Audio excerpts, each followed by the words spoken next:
But it was a big identity shift because not only was I like letting go of dance slowly, I was also a mother. So that identity from I'm a mother now, and I am my identity is not so much a dancer. That was a transition for about 2 years of my schooling because osteopathy school is about 4.5 years long. So for about 2 years there, I was holding on to dancing. And then at one point, I just realized this is not possible. I can't wear all these hats and do these things well. Welcome to Recast and Rise, the podcast for performers and creatives ready to explore what's next. You'll hear inspiring stories of artists who reinvented themselves and found new careers after the stage. Let's recast and rise. All right, Emily, I'm so excited to have you on the podcast today. You were and you are still a dancer. Now you are an osteopath. I want to hear all about your career transition and all that world. But first, tell us all about you and your background as a dancer. Okay. Well, you and I met when we were in contemporary dance school in Montreal in 2005. We both graduated at that moment.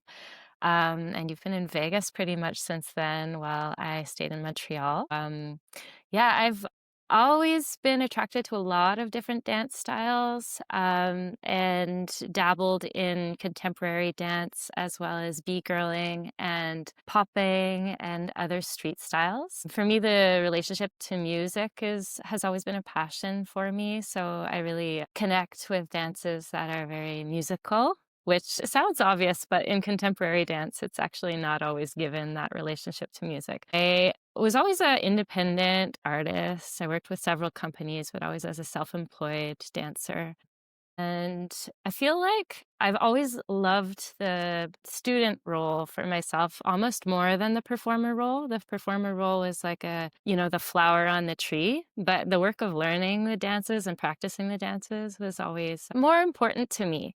And I think maybe for that reason, it felt accessible to make a transition at some point in my career because I had been introduced to osteopathy back when we were in contemporary dance school. We had this amazing teacher, Paul Wagner, who had just become an osteopath. And I think he inspired a lot of us with his knowledge of anatomy, and he would treat us even before dance school. And I just really benefited from those treatments and felt like that was something I wanted to understand at some point in my life. So it had always been like in my mind for 20 years that this was something that I wanted to pursue eventually in my wiser version of myself, maybe. I love that. And it's not related to career, but isn't it so amazing how teachers really impact who we become or where we want to go? And we don't really realize maybe in the moment when we meet them or when we encounter like that, when they cross our path. But wow, teachers can make such a difference. And it seems like that's what for you, like, wait, I think that may be something I want to do. Absolutely. Tell us a little bit about, so you danced for many years.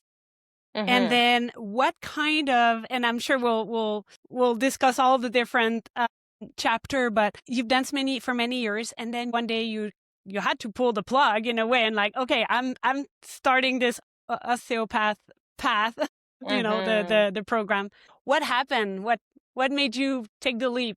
Well, there was a lot of transitioning going on in my life at the time. I had a baby in 2019. And then, as we all know, in 2020, the world changed. So COVID happened. Yeah. So I had this 8-month-old baby at the time. And about 5 years prior to that, I would say that my major outlet for dance was my project with my husband, who's a musician. So we were touring together for about 5 years. He was playing music, singing, producing, and I was dancing on stage with him. His name is Phrase. And so we were like this little pocket of art that would travel together, and we just made it work. So when the pandemic happened and we had this baby who we were intending on bringing on tour with us around the world, I realized how our model was not very resilient financially. And I felt like I always had this little osteopathy in my back pocket as something I wanted to pursue. And I had thought maybe when my child's like 6 and is going to school, she was 8 months old. And I was like, I think this is my sign. This is the time that this needs to happen. So it was kind of imposed on me maybe a little earlier than I felt ready for, but at the same time, it was beautiful. But it was a big identity shift because not only was I like letting go of dance slowly, I was also a mother. So that identity from, I'm a mother now, and I am. My identity is not so much a dancer. That was a transition for about 2 years of my schooling because osteopathy school is about 4.5 years long. So for about 2 years there, I was holding on to dancing. And then at one point, I just realized this is not possible. I can't wear all these hats and do these things well.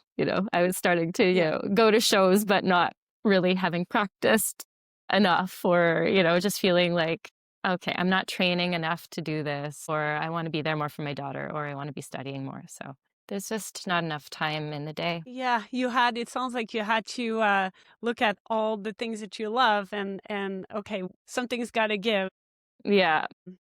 But at the same time, and tell me if maybe that's not your experience, but it seems like you're still dancing. Yeah. So you still have that outlet with your husband where you're still very much a creative person. I'm coming back in touch with that part of myself. So about 2 years into my osteopathic studies, I realized I could not practice dance anymore. There was no time in my day. And my husband was doing his own thing with another musician, and that was a great package. So I actually haven't been dancing for about 2 years. And I just graduated from osteopathy school in March, and I've decided to start teaching dance 1 day a week this fall. So starting next week, I'm giving a dance class, but that's going to be as much about me reteaching myself as it is about sharing my dance with other people.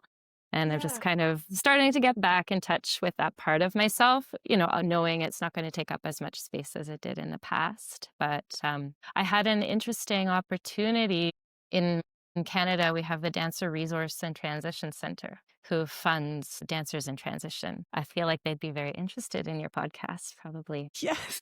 So I was lucky enough to get some funding through them during my studies, but you have to sign a document saying, I am no longer a performing artist if you want to receive the funding.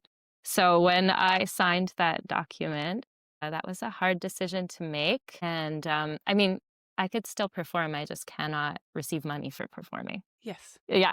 Yes. So, it was a bit of a hard decision to make, but ultimately it really affirms the decision to transition and take your new career seriously. Yeah, so that's my relationship to dance now, where I'm doing it for myself. I'm doing it to share, and that's all I need from it at the moment. Yes, yeah. I love that you talked about your identity, and not only as a dancer, but as a mother and then a wife. And then you just relocated as well to a complete different life. So a lot of changes. Mhm. So do you feel like you're on the right path? You're obviously just graduated, so Yeah, congratulations. thank you.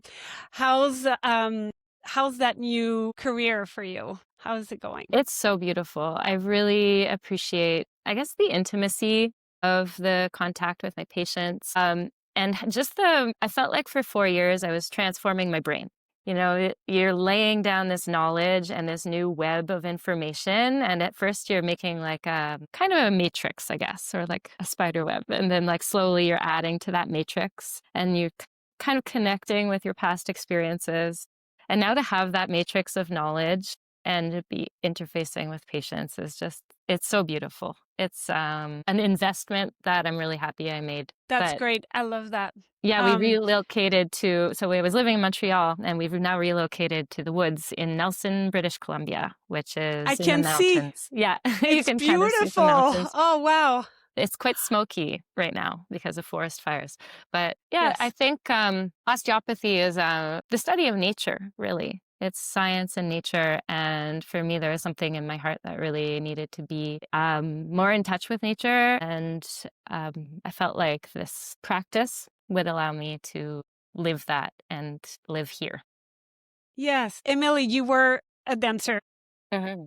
What skills helped you transition from being a dancer, very successful one, very creative, to now being an osteopath? what skills did you have to master? It was 4.5 years of intense skill building, like laying down that matrix was of knowledge was huge. It's kind of hard to describe the amount of labor that was involved in learning those very specific skills. I felt like being an artist, though, and being a dancer, maybe specifically, there's a certain discipline involved in it that lended itself well to that field of study that I chose. So I felt like, yeah, art and dance, the discipline involved was extremely beneficial for me to apply in this new chosen career. During that transition, did you have fear or did you doubt that you were making the right decision to continue Mm.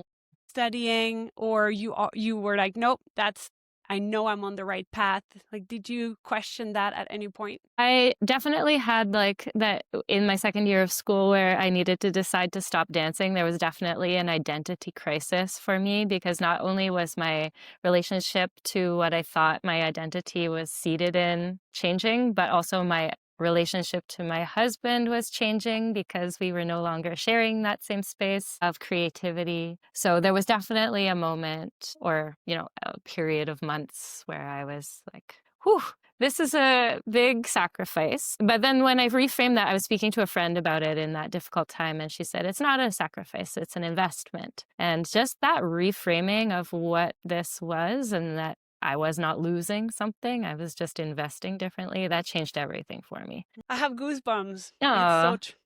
yeah, it's so true.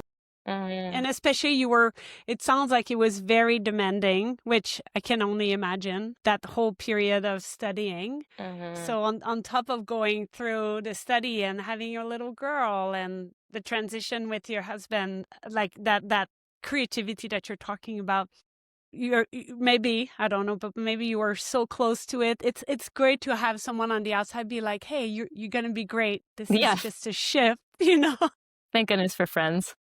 Yes. They're so needed.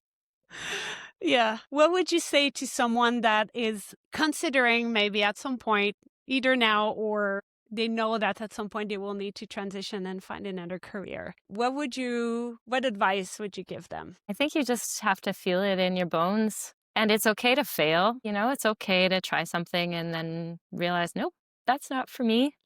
Right? Yeah. That's something I need to remind myself a lot because I'm a very stubborn person. And if I decide to do something, I'm going to do it. Yes. But it's important as well to just feel like, okay, I explored that and actually no. What I realized about myself in this process when I was having those identity crises is that passing through it, it's not dance itself that is so important to me. I have an obsessive mind and an obsessive personality. And for like 30 years of my life, I was obsessed with dance. And I managed to shift that obsession into osteopathy at one point. And now that's actually what I dream about and what I think about all the time. And I think that's just like my comfort zone to be super focused on something. And I know like that's a weird thing to say because some people can't relate to that. Like maybe they feel more ADD, but for me, I just need a hyper focus. And osteopathy became my hyper focus. And, so whatever it is, I think you just need to care about it enough to get hyper focused on it, probably. Yeah. Yeah.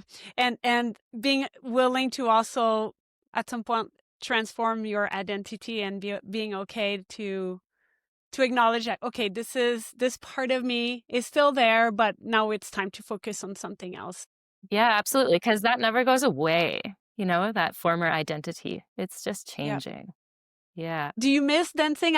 And I love that you're slowly making your way back by teaching, and maybe that's going to be it. Maybe that's your entry back into dance. But are you seeing yourself continuing, like, or going back into doing a project with your husband, or no? Yeah. I mean, I think I miss the community feeling and the joy. Yeah. Yeah. Yeah, Yeah. definitely. But I feel like I can get that in a classroom setting, So, yeah, or even just on a dance floor, like with a good DJ. Yes. Yes. Yes. Yeah. Yes. Yeah. So, Absolutely. yeah. But the joy is something that you can't find, that's just unparalleled. Like any other profession, I don't think you're gonna, if there's a certain joy in art. Yep. You don't. Absolutely, absolutely. And you're still working with people, which there you still have that connection. You're very much hands-on, no pun, with Yeah. people. So there's this part of yourself that is probably taken care of in a way. Yeah. And it's, it's deeper. What I find myself finding pleasure in, I wouldn't say like joy, but definitely pleasure in having something objective to finally like settle in. Because art is so subjective. So even if it's joyful, I'm always second guessing myself. Is this good? Is it not good? Is this, you know, and Yes. with osteopathy, you have a body in front of you and you're changing the structure of this body. And it's telling you very plainly, did your work do something or not? And it felt amazing for me to have this calmness in myself to say, this changed or this did not change. And how can I make it change? So I was not expecting to find that because I thought that osteopaths were like magical wizards and very intuitive people. But it turns out the science is actually quite objective in some ways. What would you say to someone that is ready to transition but maybe feel a little bit unsure or maybe have some fear? I don't know. Talk therapy, maybe counseling. It's so useful to have someone to talk to. That was one of the services that the Dancer Resource and Transition has for dancers who are questioning if they're ready to transition, is to talk to a counselor, because you can really work out your thoughts and your fears and figure out what it is that's making you want to change and try things out, I think. Yep. Thank you. Yeah. Is there a fun fact you want to share? A fun Anything else? fact. A fun fact. Humans and monkeys are the only beings that have clavicles. Fun fact. Okay. Now I'm thinking, I'm like, how would they work with that? Like, okay, Yeah. tell me, So tell like me more. dogs and cats, for instance, they've got a scapula, but they don't have a clavicle. There's nothing tying it down to their frame, their internal frame. So something that makes us unique as humans is that we have collarbones that attach to our sternum. So we can do things with our arms in vertical positions. Yeah, it's just a bunch of muscle holding those arms on your dog. What a fun career transition. I'm very difficult. I mean, kudos to you. 4.5 years. Yeah. Yeah. Thank you. I followed you through your journey when you were, sharing that you were doing this, and wow. Thank Something you. else. Yeah. And you too, it's so beautiful to see all of the creation that you are expressing and all the paths that you're exploring throughout your life. Thank you for listening. If today's story made a difference, share it with a fellow artist and creative friend. Be sure to subscribe to this podcast and follow me on my socials for tips and tricks to navigate your career change. Until next time, I will see you in the next episode.